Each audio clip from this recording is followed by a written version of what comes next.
الحمد لله وكفى وسلام على عباده الذين اصطفى أما بعد. قال علي رضي الله عنه: لو كان الدين بالرأي لكان أسفل الخفين أولى بالمسح من أعلاه، وقد رأيت رسول الله صلى الله عليه وسلم یمسح علی ظاہر خفیہ۔ معزز حاضرین، مسح سے متعلق ہمارے مسائل چل رہے ہیں۔ پچھلے 3 درس اس سلسلے میں ہوئے ہیں۔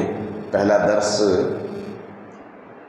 پگڑیوں پر مسح کے سلسلے میں، پھر جرابوں پر یعنی ساکس پر مسح کے سلسلے میں، پھر اس کے آگے پٹی پر مسح کرنے کے سلسلے میں آخری درس ہوا تھا ہمارا۔ آج انشاءاللہ العزیز مسح سے متعلق کچھ متفرق مسائل ہیں۔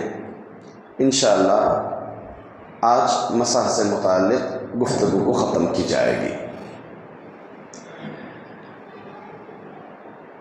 اگر ساکس پہننے والا یا پٹی ڈالا ہوا آدمی یا پگڑی پہنا ہوا آدمی اگر مقیم ہے تو مدت مسح جو ہے 1 دن تک ہوگی، اور اگر وہ مسافر ہے تو 3 دن تک ہوگی۔ ہاں، البتہ پٹی ڈالنے والا جب تک اس کی پٹی کا مسئلہ رہے گا، جب تک اس کے زخم کا مسئلہ رہے گا، تب تک وہ اس پٹی پر مسح کر سکتا ہے۔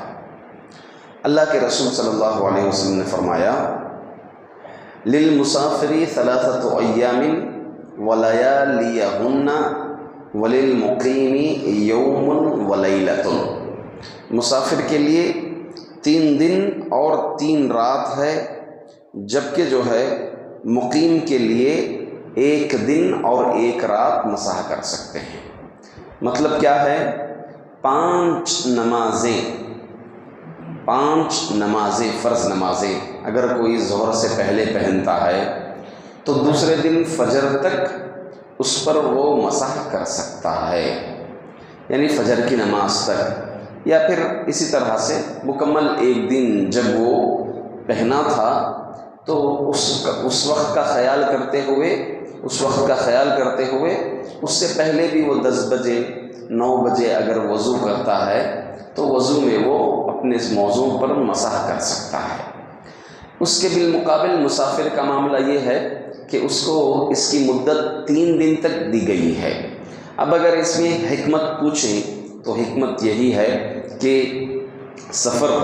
ہم چاہے سفروں کو آج جتنا آسان سمجھیں، جتنا بھی آسان سمجھنے، اور آسان بھی ہیں آج کل کے سفر، بیٹھے یہاں پر کچھ گھنٹوں میں جو ہے دوسرے ملکوں پر پہنچ رہے ہیں آج ہم، مگر کتنا بھی سہولت ہو جائے، سفر کی سہولیات ہو جائیں، وہ جو مشقت ہے وہ مشقت باقی ہی رہتی ہے۔ وہ شریعت میں جو خیال کیا ہے مشقت کا، واقعی وہ مشقت جو ہے محسوس ہوتی ہے، چاہے وہ سفر کتنا بھی آسان ہو جائے۔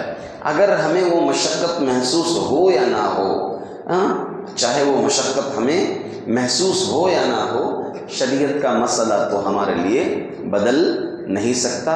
یہ شریعت کا مسئلہ ہے، اس پر بات طے شدہ ہے۔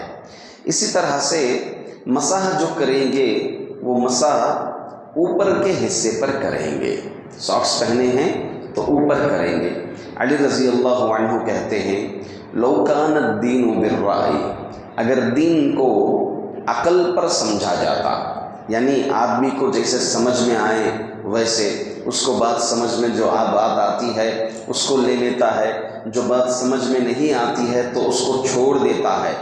اگر دین کو عقل کی بیس پر سمجھا جائے تو مسح کہاں کرنا ہوتا؟ فرماتے ہیں کہ ساکس کے نیچے حصے پر مسح کیا جاتا تھا، مگر ہمیں عبادت کیا بتائی گئی ہے؟ اوپر حصے میں مسح کیا جائے، کیونکہ آدمی چلتا ہے تو گندگی نیچے لگتی ہے۔ باوجود اس کے بھی ہمیں حکم کہاں دیا گیا ہے؟ اوپر ہی کرنے کا۔ اس میں بڑی گہری بات یہ ہے کہ آدمی دین کو اپنی عقل کے بیس پر نہیں سمجھ سکتا، دین کو اپنے عقل کے بیس پر نہیں سمجھ سکتا۔ ارے ایسے کیسے ہو سکتا شریعت میں، اللہ ہی انسانوں کو پیدا کر کے ایسے کیسے تکلیف ہو سکتی ہے، نہیں کرے تو بھی چلے گا، جیسے لوگ بنا لیتے ہیں اپنی طرف سے، ایسے معاملہ نہیں ہے۔ اگر ہمیں کوئی ایک چیز دین کی سمجھ میں آتی ہے، ایک حدیث ہے، تو اگر ہمیں معلوم ہو کہ یہ بات، دیکھو یہ حدیث سے یہ بات معلوم ہو رہی ہے، تو ہم کیا کریں گے؟ اس حدیث کو، ہماری اس سمجھ کو منہج سلف کے پلڑے میں رکھ کر دیکھیں گے کہ کیا اس سے پہلے سلف صالحین میں سے کسی نے یہ بات سمجھی ہے اس سے یا نہیں سمجھی ہے۔ اگر سمجھی ہے تو یہ ہماری سمجھ صحیح ہے، اگر نہیں سمجھی ہے ایسے منہج سلف میں کسی نے اس بات کو نہیں سمجھا ہے، آپ سمجھ رہے ہیں، تو آپ اپنی بات کو کیا کر دیں گے؟ ہٹا دیں گے، کیونکہ آپ نے جو سمجھا ہے وہ شیطان کی طرف سے ہے، آپ نے جو سمجھا ہے وہ شیطان کی طرف سے ہے۔ اسی لیے شریعت کی کوئی بھی بات چاہے ہمارے عقل میں گھسے یا نہ گھسے، ہمیں کیا ہے؟ ہماری عقل کو شریعت کے تابع کرنا پڑے گا، شریعت کے تابع، شریعت کے لیے جھکانی پڑے گی عقل کو آگے رکھ کر کے نہیں شریعت گھس سکتی ہے کہ عقل میں نہیں دیکھنا، ایسے نہیں دیکھنا۔ آپ اپنی عقل کو شریعت میں گھسائیں گے، شریعت کے تابع کریں گے، نہ کہ شریعت کو آپ اپنی عقل کے تابع کریں گے۔ اور گمراہی اسی میں ہے، بڑے بڑے ہمارے مسلمانوں میں جو بڑے بڑے فرقے، بڑی بڑی جماعتیں ایسی ہیں جو قرآن کریم کو سامنے رکھ کر کے قرآن پڑھا جاتا ہے، ترجمہ پڑھا جاتا ہے، ترجمہ پڑھنے کے بعد ان کو جو بات سمجھ میں آتی ہے وہ بات تفسیر کرتے ہوئے چلتے ہیں۔ اس میں یہ بات معلوم ہوئی، اس سے معلوم ہوا کہ ایسا مسئلہ، نعوذ باللہ من ذالک، کھلی گمراہی ہے، کھلی گمراہی ہے، واضح گمراہی ہے۔ تو بہرحال معلوم یہ ہوا کہ مسح کا طریقہ کیا ہے؟ جرابوں پر مسح کا طریقہ کیا ہے؟ اوپری حصے پر کرنا ہے۔ اسی طرح عمامہ کے سلسلے میں جو مسح کا معاملہ ہے، وہ نبی اکرم صلی اللہ علیہ وسلم سے جو طریقہ مروی ہے وہ یہ ہے، ابن القیم رحمۃ اللہ علیہ اپنی کتاب میں فرماتے ہیں، وہ اعلام الموقعین، اس کے اندر فرماتے ہیں علامہ ابن القیم رحمۃ اللہ علیہ کہ اللہ کے رسول صلی اللہ علیہ وسلم 3 طریقے سے مسح کیا ہے۔ نمبر 1، سر کا ڈائریکٹ مسح کیا جبکہ آپ کے سر پر عمامہ نہیں تھا۔ نمبر 2، صرف آپ نے عمامہ پر مسح کیا۔ کہاں کیا؟ صرف عمامہ پر مسح کیا۔ یہ اس وقت جب کہ عمامہ پورے سر کو کور کیا ہوا تھا یا بیشتر حصہ، اکثر حصہ سر کو کور کیا ہوا تھا، تو ایسی صورت میں کس پر کریں گے؟ عمامہ پر۔ تیسرا ایک طریقہ یہ ہے کہ آپ نے اپنی پیشانیوں پر سے مسح کرتے ہوئے گئے۔